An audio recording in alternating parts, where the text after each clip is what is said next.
Hey guys, and welcome back. My name is Aaron Hawk with Simple Servant Ministries, and today I want to talk about how to read and understand Scripture. And today's video is going to be a short one. I'm not doing the long one right now. I'll get to that later. How to read and understand Scripture becomes such a problem because, again, I've talked about that cycle before. People get in this cycle where they know they should read and understand Scripture, but they struggle with it. They don't understand it. So then they feel guilty, because they know they should do it, but they don't feel like they can. So they feel guilty, they start shutting down, they start pulling away from the Lord. And then eventually they think, this isn't right, I need to grow, I need to read Scripture. So they try, and they struggle, and then they fail. And then they pull away. And then they go through the whole process again. It's just a cycle that repeats itself that is so unnecessary. So yes, the Bible was written thousands of years ago. So yes, parts of it are going to be difficult to understand because there's so much time separating us between when it was actually written and the modern day. Just like reading Shakespearean English, it's not always easy to understand. In fact, some of you cringe when I mention that because you're having flashbacks to high school. So let's go through how to read and understand Scripture, but before we do that, what I want to get across, or what I want to communicate, is that honestly, it's just basic human communication.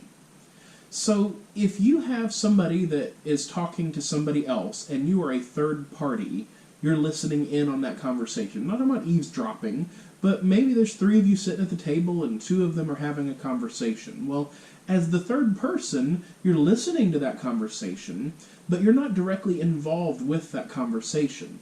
And that's actually what's happening with Scripture. No, hold on, I hear some of the Christians cringing and fighting. What I mean by that is that you have an author that wrote a letter to a specific person or group of people a long time ago.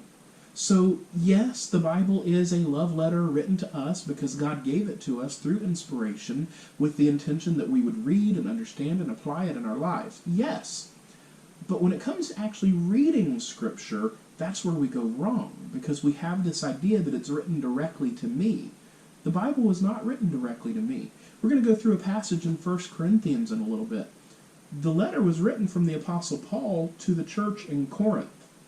We are nowhere near the church in Corinth, and we're separated by a couple of thousand years. So the letter was written from Paul to that church, and I am the third party who is now listening and trying to gain understanding. So let's picture ourselves at that table. We've got a married couple talking. I'm hanging out with this married couple. So the wife is talking to the husband, and I hear her say, "You know what? Go for it." She's talking to her husband, but I hear her say, "You know what? Go for it." So on my way home, I'm thinking about how much I would love a new car. So I pull up to the dealership and I'm like, you know what? She said I should go for it. So I'm just going to go ahead and buy this new car. And I show up at home. Do you think my wife is going to be happy about that? You can already see where this is going. That's not going to end well. And what logical person would think that because I heard a wife, another person's wife, tell her husband to go for it, that means I should then go for purchasing a new car? And not only that, but how do I know she was even talking about a car? She wasn't in the original conversation. So maybe I was thinking about punching somebody, right? Well, she said go for it, so I should just walk up and punch him. That makes no logical sense, and we all understand that. You're either laughing or face-palming right now. Yes, I have dad jokes. You'll get used to that if you watch this channel. But what we need to understand is that the wife that was having a conversation at the same table as me, but the wife that's having a conversation with her husband, she's talking to him about something specific. And the only way I'm going to know that is by doing what? Yeah, understanding the rest of their conversation. Maybe they were talking about putting the down payment on a house. And the wife finally said, you know what, let's just go for it. Well, okay, great. So for them, they're at the point where they want to put the down payment down on a house. But that really has nothing to do with me directly. I can't then take that statement, go for it, and run with it. And that's where you see a lot of people just grab some random piece of Scripture and it becomes their banner, and it doesn't make sense the way that they're using it, but maybe you don't understand how to explain that or why it's wrong. That's why. The key is the context. So the question becomes, what did the original person mean? So in that conversation with the wife and the husband, she meant, go put a down payment on the house. I'm ready to buy a house. That's really what she was communicating. So the meaning was, let's put a down payment on the house, even though her words were, go for it. Following? Okay, great. So that's the first thing, is what did that person mean? Now, the second question is, what is the principle? Now, in that conversation, you're probably scratching your head. What do you mean, principle? Well, the reason I'm using that word is because it's important for us to understand in Scripture. So the way that we can understand the principle from that conversation is that the husband was asking the wife if it was time to put a down payment on a house, and the wife responded, you know what, let's go for it. So the principle there is that the husband and the wife are communicating. So communication is important to make big decisions together. That's the principle of that conversation. Now, when we bring that over to Scripture, we have to ask the question, what is the principle? What is it? In our Corinthian passage, Paul is going to be communicating with the church at Corinth, and he's going to have a principle, a main point that he wants them to understand. And in Scripture, a principle is something that's going to be true for all Christians at all times. So if we're reading and we think we have a principle, but it's not something that would be accurate for all Christians at all times, we need to go back and look at that passage again. We probably missed the principle. And the truth is, that's where meaning really comes from, is understanding what did the author mean, and therefore what's the principle that comes out of that meaning. So let's use a totally different illustration for the idea of a principle. So right now in my life, I'm teaching my little boy about doors and when it's okay to go in and out of the main doors to the house. So I have always told him, you are never allowed to open the door and go outside, because he's very, very young.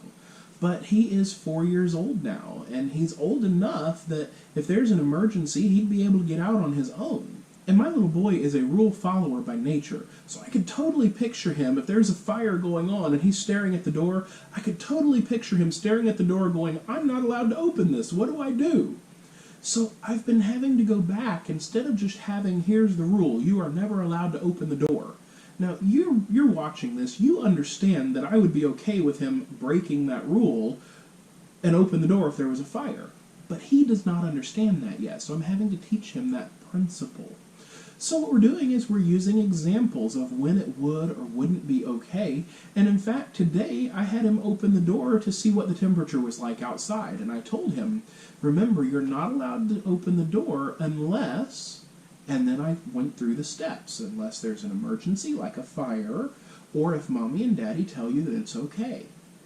That's the idea of setting up a principle. A principle is something that, here is the real core of the rule, and the way that that rule is going to be fleshed out is going to be different depending on circumstances.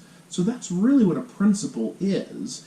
And once we understand that, it's actually very freeing, because now it's not simply regimented black and white rules, but there's a core to follow that is going to be applied as appropriate. Okay, so let's recap. The first thing in how to read and understand Scripture, or any basic human communication, is what did the person that was communicating mean? That's the first step. The second step is, what is the principle that they're trying to communicate? Now, the next step, since we're a third party listening to that conversation, so again, I'm sitting at a table with a married couple listening to them, I'm a third party listening. In Scripture, Paul is talking to the Corinthian church. In the example that we're going to use, I am a third party listening or reading this conversation. So the next thing I need to understand is, what are the differences? Would it be logical for me to then go down, put a down payment on a house because this wife told her husband to go put a down payment on a house? Of course not. She wasn't talking to me, and she's not my wife, and I'm not her husband. We all understand that at a basic level, and we understand it so quickly that we don't think about it. But when we're reading Scripture, we need to remember Paul was talking to the church at Corinth in the passage that we're going to cover, and I'm a third party, so what are the differences between me and this church at Corinth? Well, in this case, a couple of the differences are time. It's been, a couple of thousand years. The other difference is that I don't live in Rome. Rome, the city, still exists, but the Roman government that existed in the day that the Bible was written, or this passage was written, doesn't exist anymore. So there's some big differences in time and culture. And I need to respect those differences, or I'm going to miss the point. So then the fourth thing is, what do I do with this? So I'm listening to that couple at the table. Well, remember the principle that I gave there with the couple sitting at the table is they are communicating, so communication is important for a big decision. That's something that I can take away from that conversation. That's the what do I do with it. So if I was thinking about going and purchasing a new car, well, I'm going to need to go home and talk to my wife, and we need to make that decision together. That would be a good way of applying the conversation that I was sitting at the table listening to this married couple talk. It's a good way of applying that is to then use them as a model, say, hey, that was great communication, that was good marriage, that was a good way that their marriage was working. I need to now go and do the same thing. So the fourth step is, what do I do with this information or application? So again, real quick, let's review. The first thing is, what is the meaning? The second thing is, what is the principle?